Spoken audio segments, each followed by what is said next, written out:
નમસ્કાર, આપ જોઈ રહ્યા છો જેકેએસ ન્યૂઝ ગુજરાતી. વાત તો ગીર સોમનાથ જિલ્લાના વડા મથક વેરાવળમાં પાલિકા તંત્રની પ્રી મોન્સૂનની કામગીરીમાં પોકળ દાવાનો પર્દાફાશ. પ્રભાસ પાટણના ગુલાબનગર, શાંતિનગર સહિતના 5 સોસાયટી વિસ્તારની મુખ્ય ગટર આજે પણ જામ છે. સમગ્ર વાત કરવામાં આવે તો આ દ્રશ્યો છે પ્રભાસ પાટણના ગુલાબનગર અને શાંતિનગર સહિતના 5 થી વધુ સોસાયટી વિસ્તાર કે જ્યાં 25,000 થી વધુ નાગરિકો વસવાટ કરે છે. અહીં પાલિકા તંત્ર દ્વારા કરાયેલી પ્રી મોન્સૂનની કામગીરીના પોકળ દાવાઓ નો પર્દાફાશ થઈ રહ્યો છે.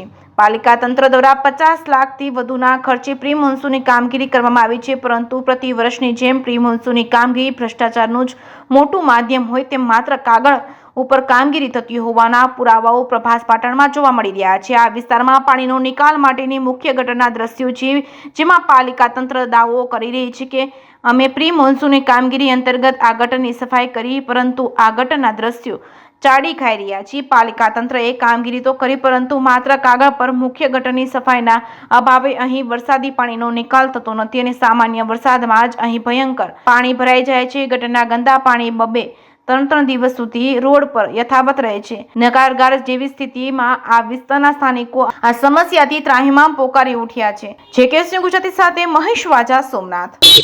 મારું નામ નૂરભાઈ ગોવાલ છે. હું આ સોસાયટીમાં 15 વર્ષથી રહું છું. આ દેશ્યામ રોડ મેન કહેવાય છે અને 5-7 સોસાયટી એટલે અડધા સોમનાથ પાટણનું પાણીનું નિકાસ અહીંથી થાય છે. પ્રી મોન્સૂન વેડિંગ ખાલી કાગળ ઉપર જ થયેલી છે, એ સિવાય 1 રૂપિયાનો ખર્ચો કરેલો નથી. મ્યુનિસિપાલિટીએ કલેક્ટર સાહેબે રજૂઆત કરેલી છે, પણ મ્યુનિસિપાલિટી ઓફિસરો કોઈ અહીંયા કાગળ ઉપર જ કરેલું છે. પાછળ એક મદીના કોલોની સોસાયટી છે, મસ્જિદમાં ગટરના પાણીમાંથી ચાલીને નમાજીઓને જવું પડે છે. ત્યાં પાણીનો નિકાસ જ નથી. આપ જઈને જોઈ શકશો, મસ્જિદનો મેઇન રોડ છે, આ સોસાયટીની મેઇન મસ્જિદ છે, બધાને ગટરના પાણીમાં ચાલીને જવું પડે છે. અને મ્યુનિસિપાલિટીની જે પાણીનો લાઈન છે એમાં પણ ગટરનું પાણી મિક્સ થાય છે અને તમે ગમે તે ચેક કરી શકો છો કે મ્યુનિસિપાલિટીનું ગંધાતું પાણી નળમાં આવે છે અત્યારે.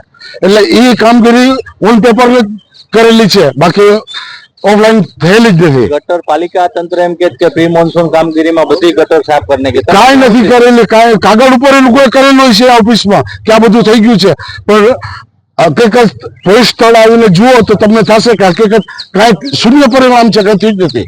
આ ગટર ભરાઈ જાય તો શું સ્થિતિ જાય છે? આ ગટર જો ભરાઈ જાય ન કરીને કોઈ છોકરું જો ગરી જાય ને તો બાબા પીચારતા થઈ જાય. 1 ઇંચમાં આ ગોઠણનું પાણી ભરાઈ જાય, ગટર ખુલ્લી છે, જો છોકરું ગરી જાય તો બાબા રડતા થઈ જાય. એ હાલત થઈ છે આ રોડ ઉપર. શું નામ તમારું? ગોહેલ આસિફ. આખું મોટે ગોહેલ આસિફ જમાન. આસિફભાઈ, શું કહેશો? આ કયો વિસ્તાર છે? અહીં કેટલા લોકો વસવાટ કરે છે? અહીં શું સમસ્યા છે? તમે શું સમસ્યામાં એક જ છે કે ગટરનો નિકાલમાં છે ને પાણી બહુ જ ભરાય છે. અને બીજા નંબરમાં એવું છે કે જે પાટણ શહેરનું પાણી આવે છે ટોટલ એ અહીંયા જ બધું ભેગું જાય છે. આગળ જાતે એક નાલો છે, વાંથી પાણી જાવક નથી ને ઘણું વખત તો સાફ સફાઈ કરે છે પણ ખાલી કરીને વહી જાય છે, પછી કાગળિયા બધી બહાર કાઢી દે છે, પાછી એ જ પોઝિશન આવે છે કે પાછા અંદર વહી આવે છે. તમે કેટલા વર્ષોથી કેટલી વાર રજૂઆત કરી? રજૂઆત તો ઘણી વખત કરેલી છે, પણ અહીંયાના કાઉન્સિલરો એક કહે છે કે બસ થઈ જશે, પણ કામ થતું નથી. એવી પરિસ્થિતિ ગઈકાલે વરસાદ હતો, ગઈકાલે ખાલી થોડો વરસાદ તો 1 ઇંચ જેટલો ગોઠણસમાં પાણી આખા રોડ ઉપર ભર્યું હતું. એવું પાણી એમ સમજીએ કે 3-4 કલાકે પાણી ઉતર્યું છે. ત્યાં ચાલે અમે એમાં ને એમાં જ જાવર થઈ છે.